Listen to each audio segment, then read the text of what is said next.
Hi, everybody. This is Karen O'Hara, Director of Marketing and Communications with WorkCare.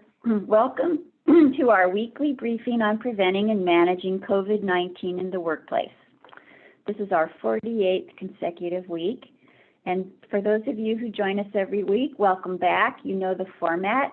If you're just joining us for the first time, I'll just remind you that the webinar is being recorded and you will be on mute, but you can submit questions anytime using the Q&A function, and we'll address as many as we have time for at the conclusion of the formal presentation.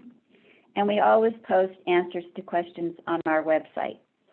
Last week we had a few extra questions that we haven't answered yet, so they'll be incorporated in this week's post, which will be up by the end of the week. You can find those on our COVID-19 webpage at workcare.com. We always have a lot to cover, so I'll jump right into introducing our presenter, Anthony Harris, MD, MBA, MPH. Dr. Harris is board certified in occupational medicine. He's WorkCare's Chief Innovation Officer and Associate Medical Director for on-site clinical operations. He's also our lead clinician for our COVID-19 response. So now I'll turn it over to him. Thanks again for joining us.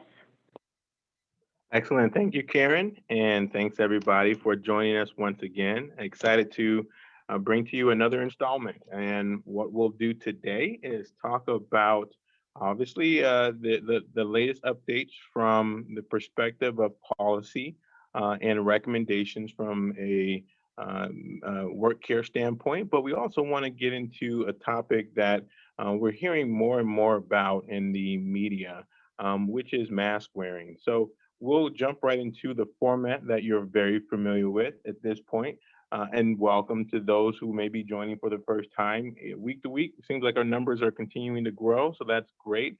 Our goal is to educate and to inform and to recommend best practices of what we're seeing across the board with the workforce that we support and have been since last March. So the clinical update comes first, followed by some micro and pathology, epidemiology, where we look at the numbers both domestically as well as abroad, and then we'll get into the prevention, the trends that we need to be aware of, and then finalize with some strategy. Today we'll do something a little special on the strategy part. We'll talk about that when we get to that segment. So without further ado, we'll jump into the clinical presentation for today. And for today's clinical presentation, we're going to deviate a little bit from what we normally talk about in terms of symptoms that individuals present with. Today, we'll be talking about what precedes the symptoms, hopefully what prevents the symptoms, and that is what I mentioned briefly, mask wearing, okay? We want to clear the air, no pun intended, regarding when to wear masks is obvious, but how to wear masks and what masks to wear is still something that's been bouncing around, and we want to make sure we have some specificity to what masks are capable of, what materials we recommend, and whether or not to double mask, as we talked about briefly last week as a potential recommendation in the workplace. So we know that masks prevent droplet spread. Early on, we talked about the mask not really protecting the wearer, right? Only protecting the people around from the wearer who may be contagious for COVID-19. With new evidence, we, over the last couple months, have understood that mask wearing does have a protective factor, even if it is a cloth mask only for the wearer themselves. And so we're going to get more into what factors of protection can these surgical and cloth masks impart, and we can make recommendations around what's appropriate for whom in certain scenarios to prevent. So we've come a long way, right? This is a US Today report back in August of last year, and this was highlighting the states that were requiring masks in public spaces, right? And we see them in blue. So obviously we've come a long way in terms of understanding the protective factor at preventing transmissions for mask wearing. And that's what we're still going to clear up today as we've had CDC talk about maximizing fit for cloth and medical procedure masks to improve performance. Okay, and so we want to update here in regards to how best to utilize masks in various scenarios, various conformations of the mask, and what we're going to get in terms of benefit of protectiveness from these different conformations. So this update, obviously, we know that masks were effective at helping slow the spread of COVID-19, whether it was a cloth mask or a medical mask. And we want to talk about CDC's recommendation for assessing the two different types of fit for a medical procedure mask. And we'll also talk about double masking here shortly and any protective factors thereof. So when we're talking about what CDC has recommended and looked at, we're talking about the study that examined on dummies, right, foam dummies in this case, the effectiveness of mask wearing with a cloth mask over a medical procedure mask, with a medical procedure mask only, but being knotted at the ends or the apices of that mask, and then other effective ways to create a better fit for a wearer with a covering, elastomeric covering, as well as a nylon covering, a filter covering, and then a nylon covering over that mask. And so these are the different conformations that were examined, and we'll get into the results. But first, we want to address, because this is important to the workforce that are wearing masks, that we have been very vocal about the benefits of mask wearing, but perhaps we haven't been vocal enough on the proper wearing of the masks to help prevent transmission, right? And so that's why we're talking about this now, because again, we want to make sure that we're up to speed on best practice, up to speed on what to communicate to our employees to help prevent workplace transmission and hopefully transmission in the community when they're out and about with their mask wearing. So in this confirmation, in the first picture you see here, we're looking at the gaps that are common when we're talking about a surgical mask only. And these gaps decrease efficacy. We'll talk about how much so in a second.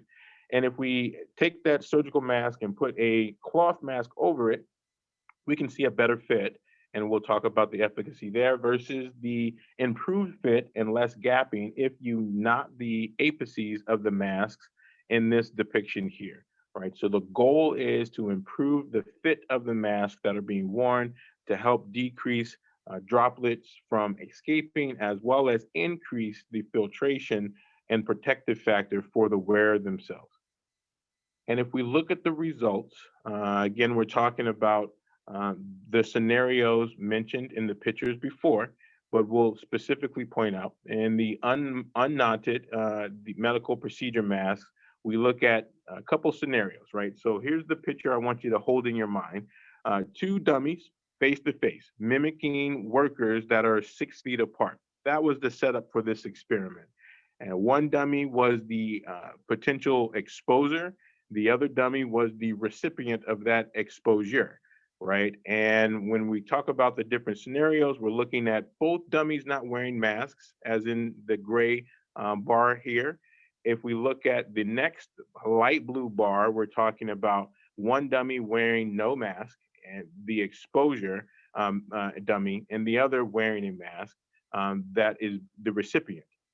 Then flipping that around, looking at if the recipient wears a mask versus the dummy not wearing a mask, and then finally if both dummies are wearing a mask, and filtering the both the excretions or potential generation of droplets, as well as the receiving end being filtered as well. So when we look at those different scenarios, we find in the results that the unknotted medical procedure mask in the scenario of no masks and wearing a mask on the recipient provided only 7.5% protective factor for the recipient. If we look at then flipping that and putting a mask on the exposure source, that decreased transmission by 41.3%.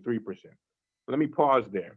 How do we measure transmission in this case? The experimenter used potassium chloride particles, and they were able to detect those particles with the dummy being hooked up to a machine that is able to detect that potassium chloride directly. Okay, and so as we look at then the next scenario of both dummies wearing a mask, we have 84.3% protective factor there. Then moving to a double mask scenario, no mask versus mask. Again, the source versus the recipient wearing a mask, double mask, 83%. Flip that around, and we have 82% protective factor. And then finally, both wearing double masks, 96.4%. And when we mention double mask, we're talking about a cloth mask, that second picture that we presented earlier, right?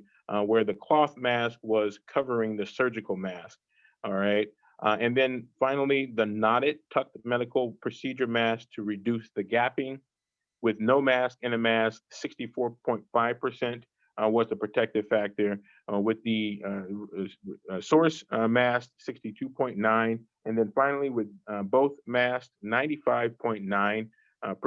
Okay, and that's a single mask, not double mask scenario, being almost as high as a double mask scenario for both the recipient and the source. So obviously, these techniques are efficacious at reducing potential exposures on both ends, right, for the recipient as well as the producer of the potential source.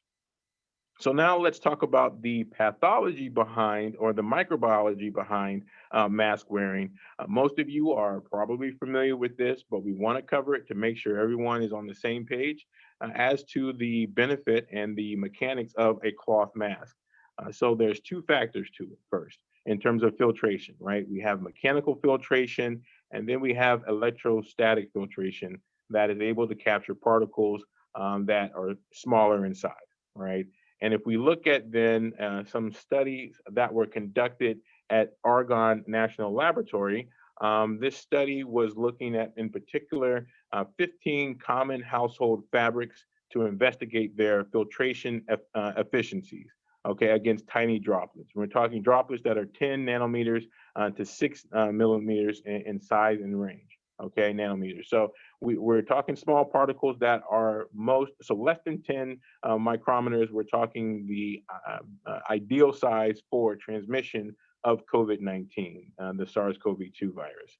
And we also want to look at what their results were from the perspective of the fabrics being used and the characteristics of the fabrics being used.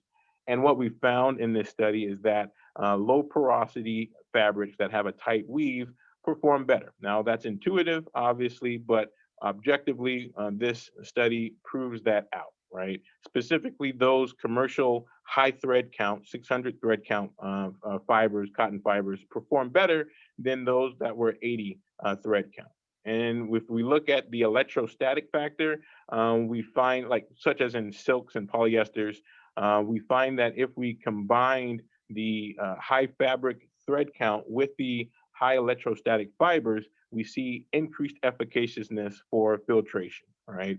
And so again, this is practical knowledge to suggest to the workforce that if you're going to double mask, right, double masking or having layers of both tight weave cotton as well as a type of filter that has electrostatic charge is going to be beneficial over just single masking by itself, right? And so we can see that when there are gaps that aren't accounted for, these gaps may decrease efficacy by 60%.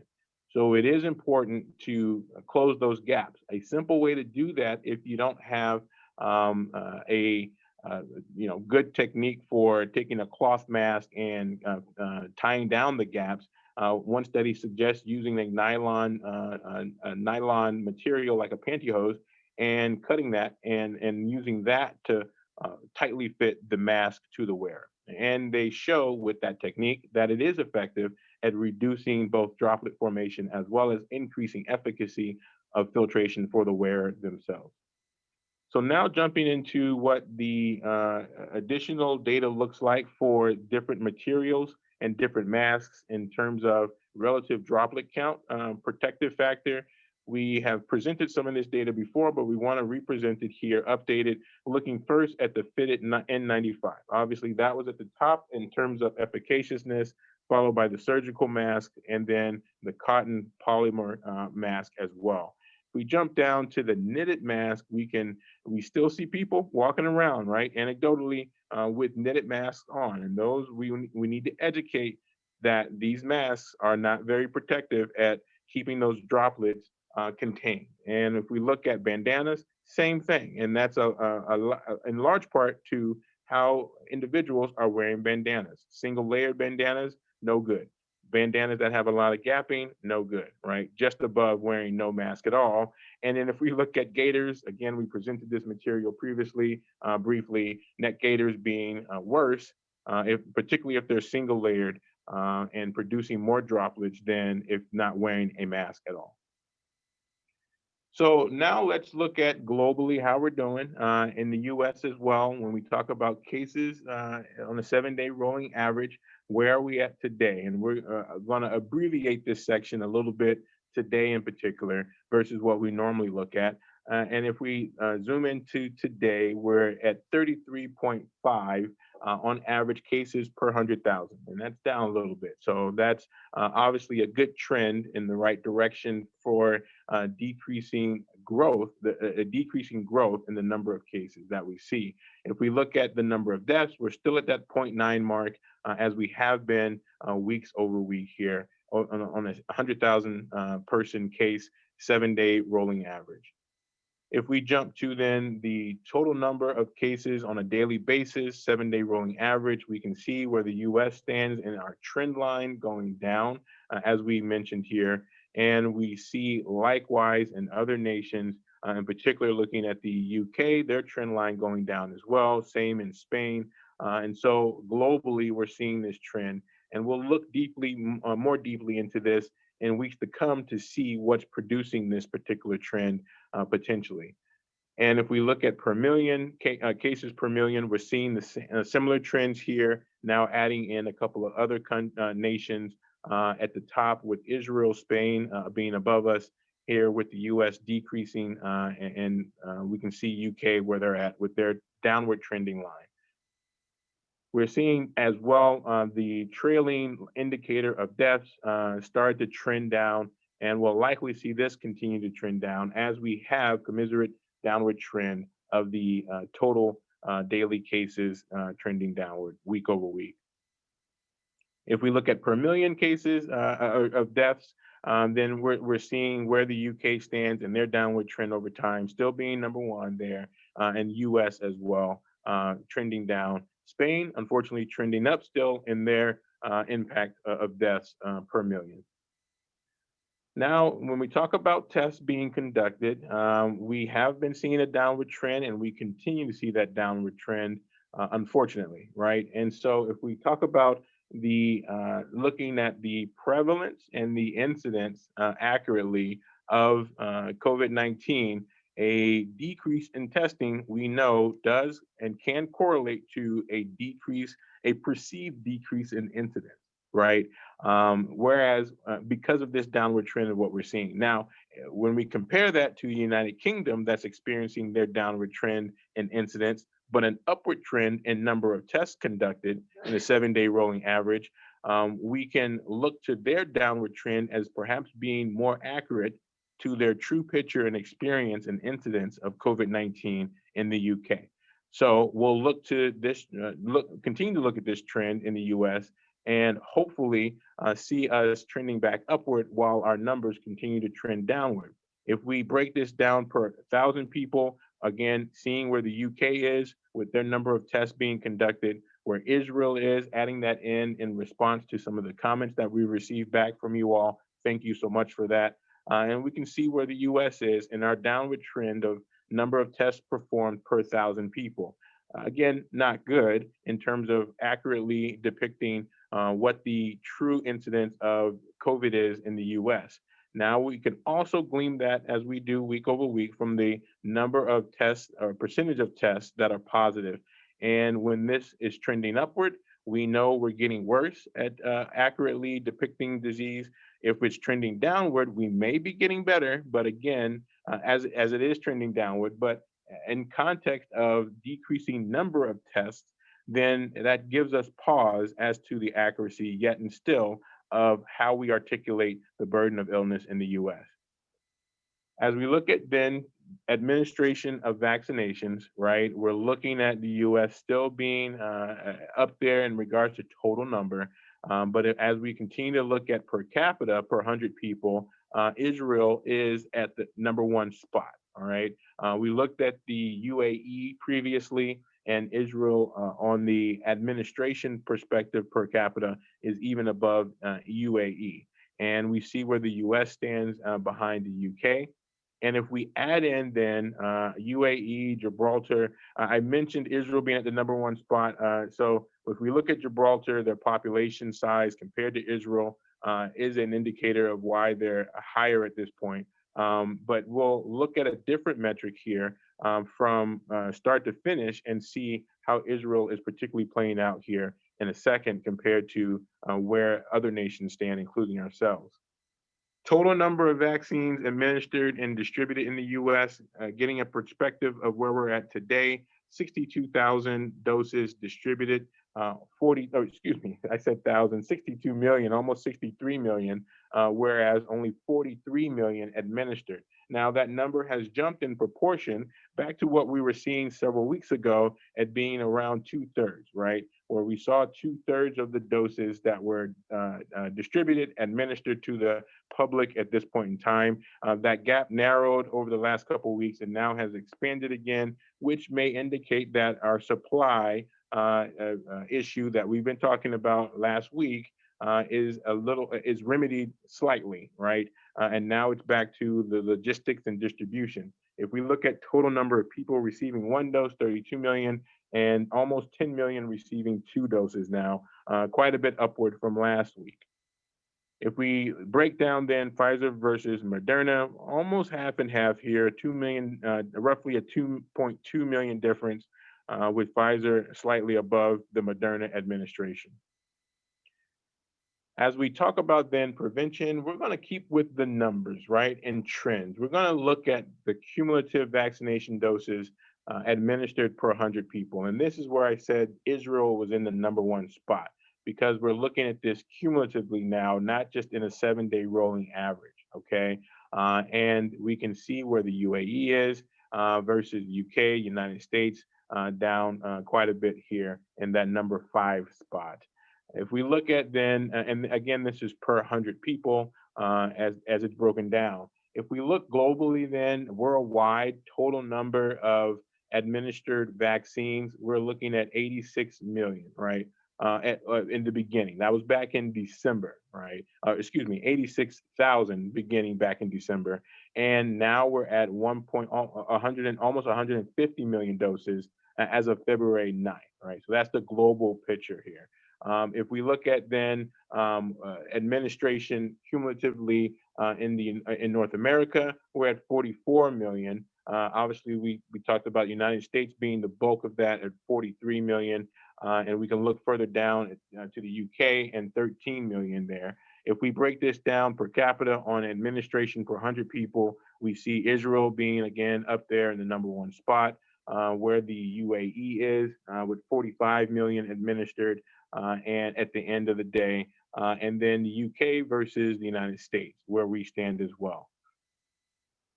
So when we want to keep talking about gaps in both distribution and administration, we can't ignore some important things and findings that we're seeing in the marketplace, right? And when we talk about a significant gap that's been making more news outlets, it's the racial disparities that exist for administration of vaccines, particularly around COVID, right?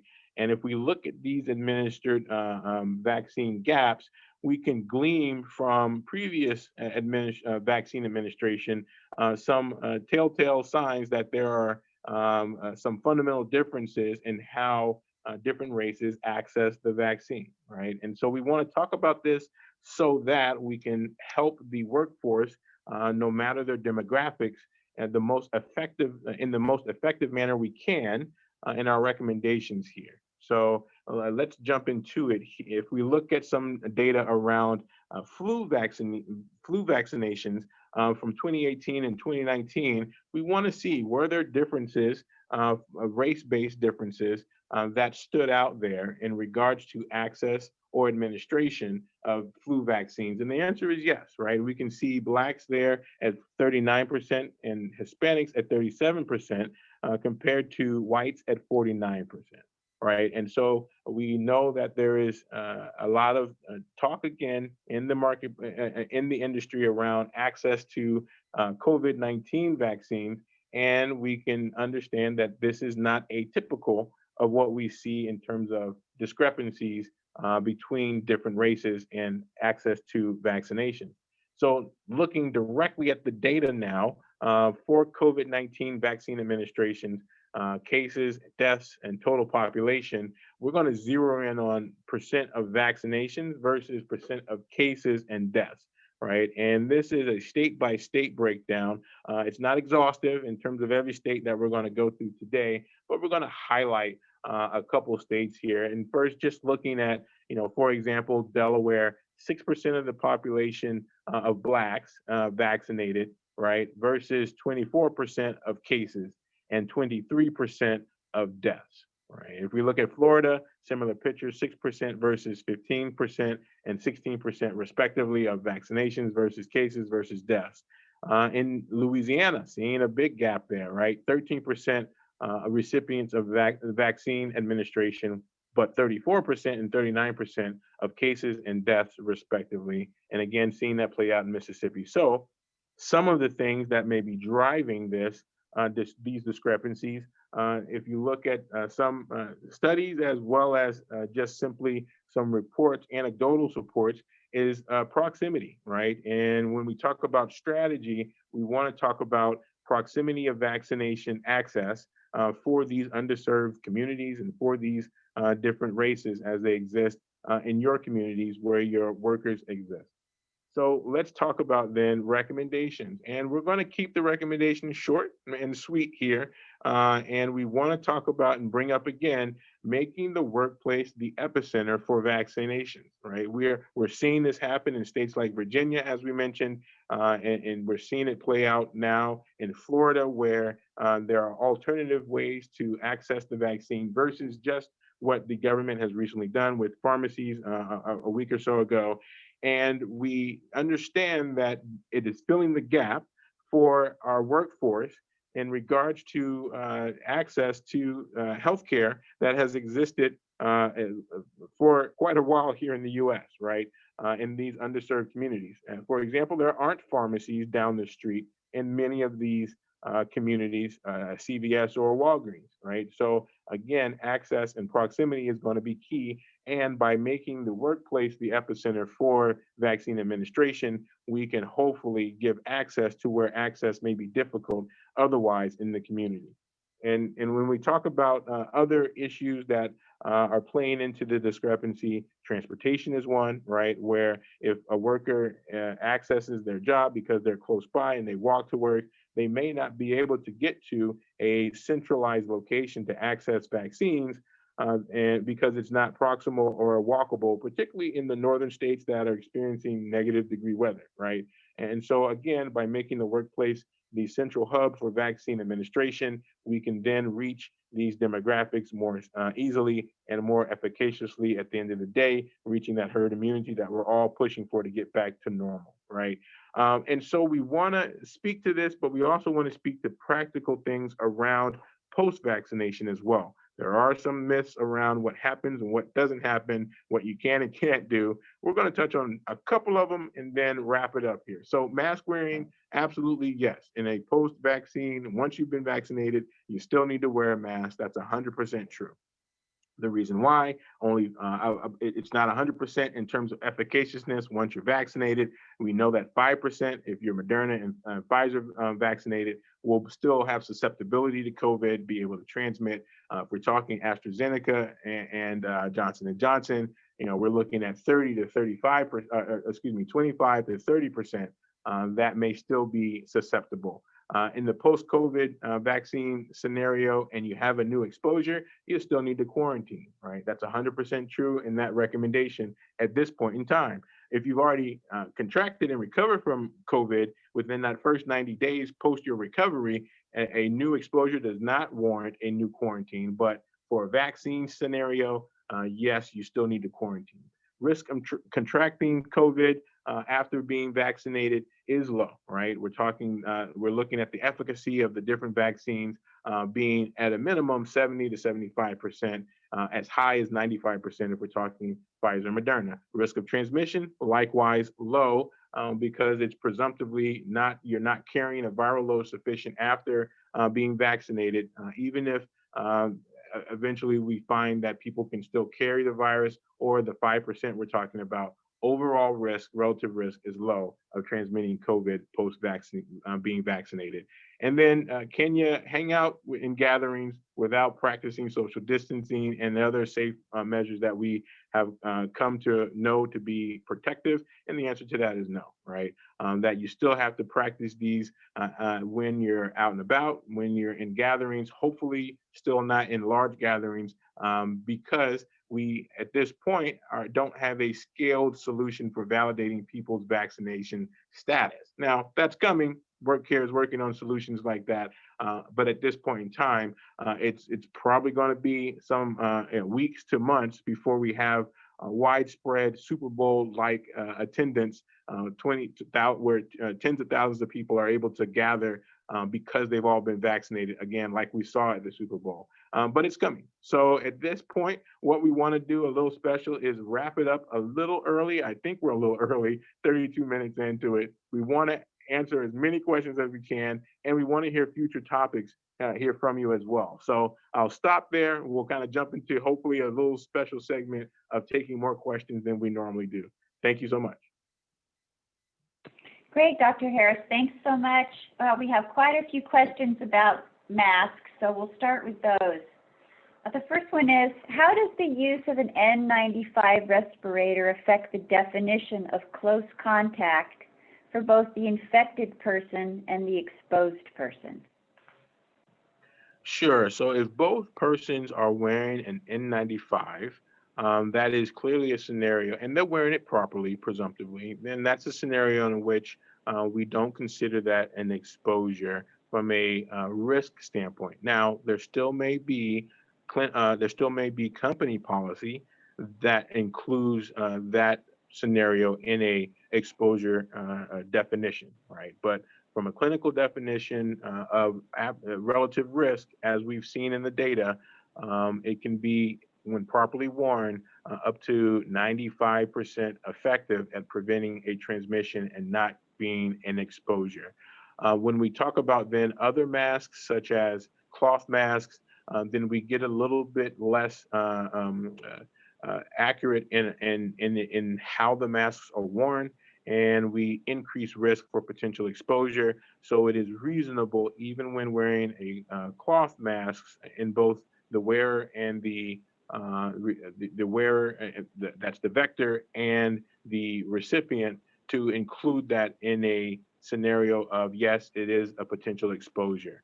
Now, if you're double masking, requiring double masks, and individuals are wearing double masks, again, evidence shows that relative risk is lower, much lower in those scenarios, potentially, if worn presumptively properly, and you can entertain not including those as true exposures as you would with the N95. Okay, question, how long can you wear a surgical mask before you need to replace it? Sure. In terms of a temporal relationship to a hard temporal relationship to a surgical mask, there is not one necessarily, because it depends on frequency as well as the nature of soilage of that mask, and that's true for N95s as well. So, provided the mask is well maintained, provided the mask is not soiled or torn, it can be efficacious for some time, days, potentially weeks, again, depending on frequency of use. If the same goes for N95s, you don't have to discard them after one single use, but it is warranted to do so if they are wet, become soiled, because these scenarios decrease efficaciousness for filtration. Okay, you didn't mention crimping the metal piece on the mask.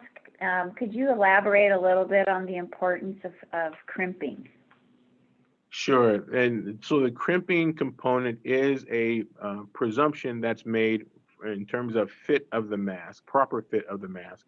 So absolutely necessary to make sure that the nasal metal piece is properly fitted and crimped over the bridge of the nose to help prevent gapping. And that is the name of the game when it comes down to improving the efficaciousness of mask wearing, decrease the gaps and risk for droplet contamination or escaping. And that is why the double masking technique can be effective if done properly.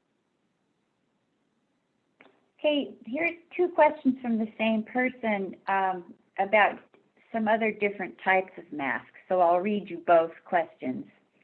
What about the Atmos or 32-degree heat masks that are like second skin against the face and have antimicrobial and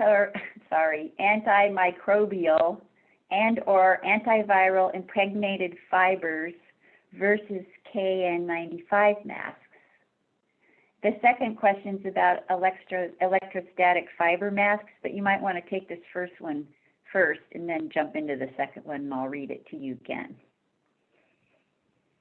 So they're asking about 32-degree heat masks. 32-degree heat masks, got it.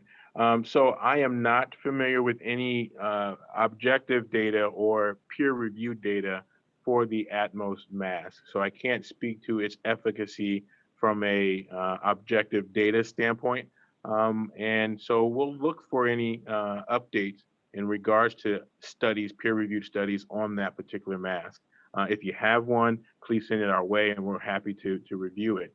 In regards to the electrostatic material, there is definitely a benefit to having whether it's natural fiber like silk or otherwise, an electrostatic layer in cloth mask wearing. And being single layer by itself, no. Needing to be double layered at a minimum, if we're talking cloth mask, is necessary. And it is better to have a mixture of material in regards to the two layers, because you do get the mechanical filtration from a tightly woven material like cotton and the electrostatic benefit that's multiplicative. The person who asked about the electrostatic mask has some concerns about certain conditions in the workplace that might react to the electrostatic fabrics, certain chemicals or conditions. So would there be certain precautions you'd have to have in place? It's reasonable to use precautions that are germane to that work environment that already exist, right? For example, if you're working in electrified scenario, right, where you require FR-rated material on the skin, certainly electrostatic materials such as silks and other polymers may not be recommended because of the risk of arcing and potential harm for the individual should that material be heated, right? And so we want to definitely take into precaution those measures that are in place when we recommend different mask material to protect the wearer, as not just from a filtration standpoint, but obviously from an environmental hazard standpoint. Okay. How can you distinguish between a certified N95 or KN95 versus a less effective knockoff? Sure. It's all about when you purchase from the manufacturer, they should have clear distinction of the certifying body, right? And if that certifying body from whichever nation you purchase it, right? You get it online, it may not come from the US in terms of manufacturer. but you still need to validate that they have the prerequisite certification from the governing body from its place of origin. If you are able to find that, then you can rely that it's been vetted, right? And unless it's flat out fraudulent in regards to them depicting their certification, you can be assured that studies show the N95 and KN95 are equivalent from a filtration standpoint and protective factor. Okay, you answered the next question, which was, are they equivalent or is one better than another? But you answered that, so we'll go into some other types of questions. Here's an opinion question for you, Dr. Harris.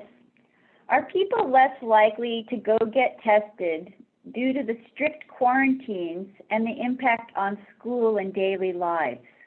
Would it be better to reconsider how quarantines are implemented, especially on school-aged children?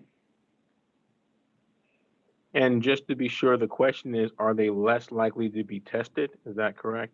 Because of those scenarios? Are people less likely to go get tested? I'm presuming this means like they don't really want to know the answer. Because if they find out they're sick, then they have to go into quarantine. So I heard something else about that on the news today about certain workplaces where people are afraid they'll lose their jobs if they get tested, and it turns out they're positive, so they just don't get tested. Got it. And certainly anecdotally, we've seen that play out both in the workplace and anecdotally in school settings in which there's a stigma or a negative downward pressure to not get tested and understand whether or not someone is positive for COVID. We know this is and can be a deterrent, right? And that's nothing new specific to COVID itself. We see that, even in the workplace injury where a guy or a gal smashes their finger substantially, and there's a stigma around workplace injury and reporting, and underreporting of injury occurs because the worker does not want to be reprimanded or have, a poor managerial interaction, HR interaction, because they injured themselves, right? So it's incumbent on us in EHS and in safety to communicate that, look, we want you to get tested if you are suspecting an exposure or have symptoms, because that knowledge of whether or not you're positive is how we're going to keep people safe in terms of properly isolating that individual in a positive scenario. And then obviously providing the support and the education to that individual to keep them in a position that doesn't cause a detriment to their employment in general. So at this point, I think all states have in place mandates for employers. Most states have in place mandates for employers to provide some reasonable accommodation for individuals who are positive, and definitely for workplace transmission positive cases to this effect, to help promote, not deter testing. Okay, we have time for a couple more questions. This last 15 minutes sure flew by. This one's about post-vaccination. So it's our understanding that about 90% of people who get vaccinated, it's effective, but there's about 5% who it's not effective for. The question is, can an antibody test provide reliable results and conclusions that a person is immunized after vaccination, meaning the person falls into the 95% for whom the vaccine was effective? So there are antibody tests that, if you're positive for IgG, for example, you can reasonably, and you've not had obviously a episode of COVID-19, can reasonably be assured that you have some type of immunity to the virus, right? But there does not exist broadly available what we call titers, meaning that it's a quantitative study of your blood cells to look at do you carry immunity sufficient to prevent infection, right, and from future exposure? And we are looking to partner with laboratories to provide such tests on a scaled up basis, but I am not aware of any scaled solution of the sort at this time, nor any recommendations that individuals should undergo such testing to validate their immune status for any reason at this point in time. So more to come as we gain more understanding around what capabilities are being scaled in various states with both private and public entities, and hopefully we'll be talking about a reasonable solution to validate and get people back to normal because they are indeed objectively been shown to have immunity. Okay, and then one last follow-up question, and we need to wrap up. What do you make of employees who test positive for COVID a few days after getting vaccinated? Anecdotally, I've had that happen twice to clinicians that I've worked with, right? And it's a scenario that I would imagine is playing out and is to be expected, right? An individual gets exposed and prior to any symptom onset, if any, they are vaccinated and then subsequently develop symptoms from the virus and exposure and transmission itself. So there's if suggested in that question, there is very little to associate their active infection and symptomatology with the vaccination itself having caused said infection, right? Again, there has been no evidence to show that the vaccines, which are not live attenuated vaccines thus far approved, can cause an active infection of COVID-19. Okay, so now we're out of time, but there's one more question that's related to this, so we might as well take it and then quickly conclude the session. Should vaccinated individuals continue to get tested? They're still wearing masks, they're still social distancing. Is there any reason to do diagnostic tests on those who have completed their vaccination process? There's no suggestion or no recommendation to do any type of surveillance testing on these individuals. However, if an individual who's been vaccinated should develop symptoms consistent with COVID-19 after a known exposure, it is reasonable to have that individual tested because they may indeed be amongst those who are non-responders to the vaccine.